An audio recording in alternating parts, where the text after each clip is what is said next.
Hi everybody, this is Adam Ocean Walker, and today I'm going to be talking about how to make ourselves the most efficient swimmer possible.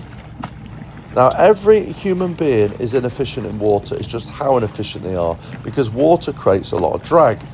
So we must understand the physics of how to move our body through the water in order to limit the drag and resistance and make ourselves the best swimmer possible.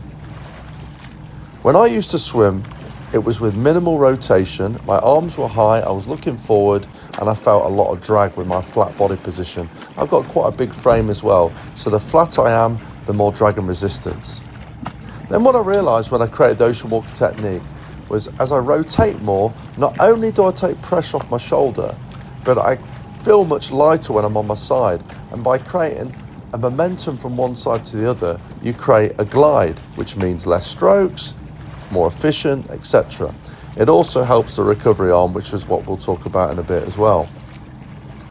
So how do we do that? How do we make ourselves cut through the water? Particularly when we've been taught we should only rotate around 60 degrees, otherwise you might over-rotate. But it's only over-rotation if you over-rotate, otherwise it's the most streamlined and efficient you can be. So I'm trying to get 90 degrees on my side with my hip underneath me. So that's 90 degrees with the hip, not the shoulders. Now this is a very different way of swimming because we're powering from the hips, from the back end. I'm not using the front end to drive and create the rotation. The arms just drop into the water via the rotation from the back end. And what happens is my feet turn from one side to the other, creating a pendulum. So every time I enter the water, the feet turn and create what I call the roll, the rotation. When I get in the flat position, I do one kick to help accelerate that rotation, which means I time it onto my side and cut through the water. Every time I pull, I'm trying to be on my side to get the minimal drag possible. The other thing I do is I drop my arm lower, 40-45 degrees. That helps bring the hip high, and it has a feeling of swimming downhill. So you have to push down at the front end in order to help the back end. Now, if my arms are high and I have my hand towards the surface, my chest is going to be higher and my legs are going to want to sink. I'm going to have to kick like mad and bend my knee more than I would like and create an arch in the middle of my back. Because what you can't have is your arms high to the water with your head forward and your ankles up without that arch. And that's going to hurt as you get older. So we're going to want to get a nice straight spine, and we can get that by being on our side with a lower arm and a feeling of swimming downhill with the rib cage. The rib cage is really important to go what I call over the cliff, to feel like you're pressing downwards to help the back end.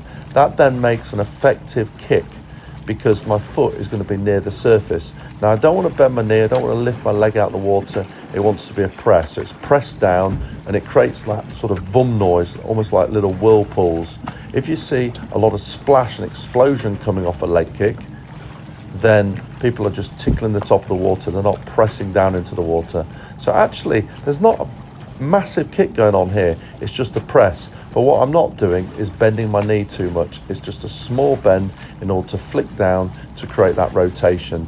And it's 50% in the leg kick and it's 50% in the pull, because the leg kick is creating the rotation, which creates the momentum, as opposed to independent power. What it also does is give me that elevation with the recovery arm, so I can sweep around the side, taking pressure off, and you can see it's nice and easy. What you don't want to do is be lifting your arm way over the top of your head. That creates shoulder injury, and the higher you lift, the more off balance you are. It's just more effort. So you want to be getting very close to the surface of the water. Turn the wrist outwards, so what I call thumb upwards. What that does is open up the shoulder joint and protects the shoulder. Like when you walk with the hands down your side with your thumbs up.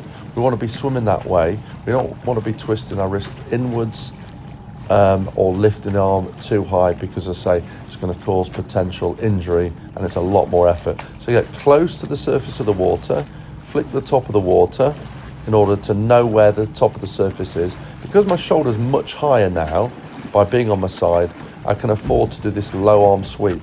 But when I'm flat, I have to lift my arm overhead, so you can't do this sweeping motion. And bear in mind, I can't even do 100 meters swimming flat, lifting my arm overhead, but yet I can swim 17 hours with this semicircle sweep. So semicircle sweep, dropping the arm, and the arm and hand drops via rotation, and you send it down to 40 to 45 degrees to glide. You can learn all the mechanics through Ocean Walker Vimeo, my online coaching series, or come and see me at the Ocean Walker Academy in UK, Lincolnshire, for a one-to-one lesson. I've got a pool there, or obviously you can come on a swim camp. What I'm going to do is I'm just going to run this on now, just so you can get a feel of the fluidity of it. So you can see that big glide I'm getting, very little energy. I'm breathing every 2 strokes, so it's in keeping with the rhythm of the stroke. Breathing every 2 just makes it very easy. Oxygen in, CO2 out, oxygen in, CO2 out. It just means you can feel like you can swim all day. You don't want to be breathing every 4-6 strokes, holding on to the breath. We don't do that on land, so we shouldn't be doing that when we swim. It wants to be nice and easy and nice and rhythmical. So it's in, out, in, out. That's the rhythm of it. So easy when you're breathing every second, because you're not conserving any energy. And why do you want to hold on to that breath? When I take a breath, push the temple down into the water, brings the hip nice and high, because the higher the hip, the less drag. The more on the side you are with balance, the less drag. Every Olympian does a tumble turn and pushes off on their side, because there's less drag on your side. So if you can swim side to side, that's the ultimate, and that is the Ocean Walker technique. All the best. I'll keep giving you these videos. You can follow me, Adam Ocean Walker on Instagram, Adam Ocean Walker on Facebook. As I say, you can subscribe to Ocean Walker Vimeo, where there's 4.5 hours of footage, lots of videos where you can work through it with drills. All right, take care.